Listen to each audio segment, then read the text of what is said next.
need to tell you that in today's modern world, children are surrounded by technology and many of them are spending less and less time playing outdoors. We're off to County Wicklow now to see how Ciara Hinksman from Earth Force Education is trying to reconnect us all with nature.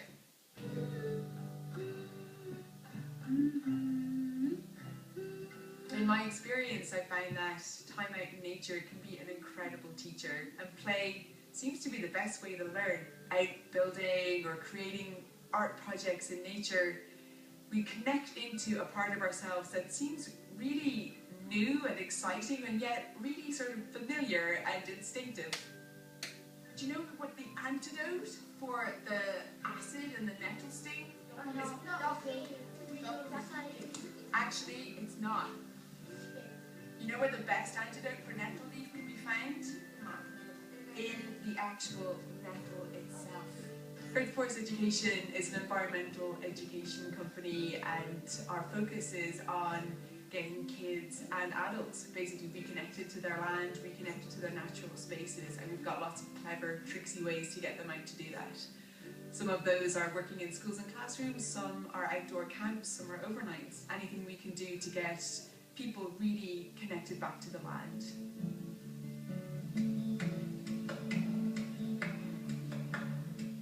When we meet first thing in the morning, we'll circle up, we'll introduce ourselves, and then we get into playing games. So there's a very good game called Bat and Mop, where one person is completely blindfolded and they're using like human style echolocation to catch another person who's protected in this circle. So it really gets the kids focused into the fun, and the nature elements of the day are starting to happen from the second that they join us. As a group, we then go on to our next thing, which could be shelter building, or the principles and theories and practices of how to make fire by not using matches or a lighter.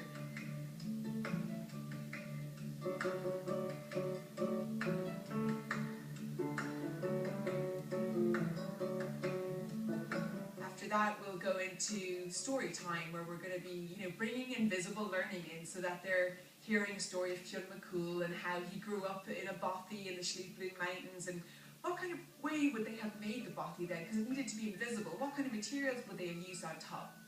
We focus more on meeting the person where they're at with their level of nature, and then slowly drawing them out into the surroundings. What about for the rest of the winter? What do they do then? Do they ever need to eat after winter? Yes. What do they eat then? They made lots of.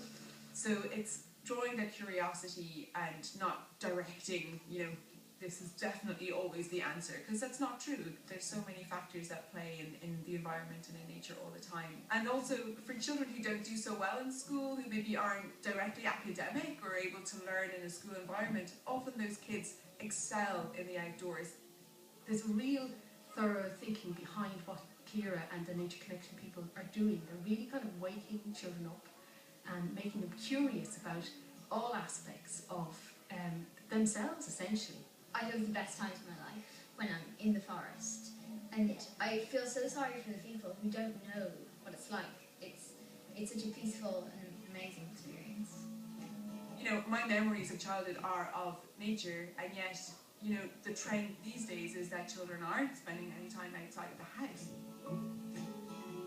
And there's so much evidence to support how time in nature improves the health and well-being of children who spend time outside. They become less aggressive.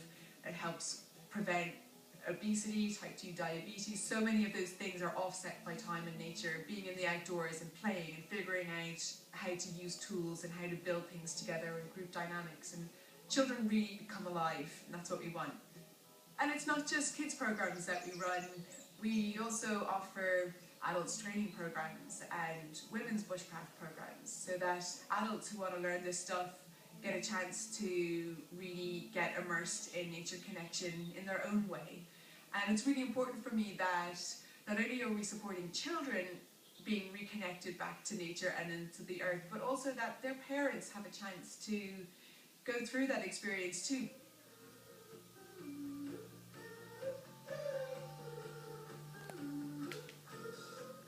All we need to do is have some kind of awareness to look outside and to be outside, and it can shift our whole interest in life. And the kids who love that nature are going to want to preserve it.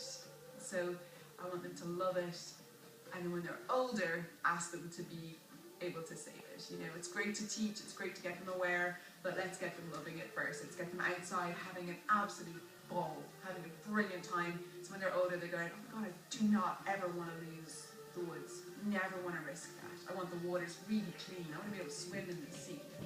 You know, I remember that. That was amazing. If you'd like to find out more about Earth Force education and some of their upcoming courses, you'll get all the information you need on their website. And we'll have another nature programme for you next Wednesday as RTE continues to go wild. And if you'd like to find out about the different radio and television programmes that are part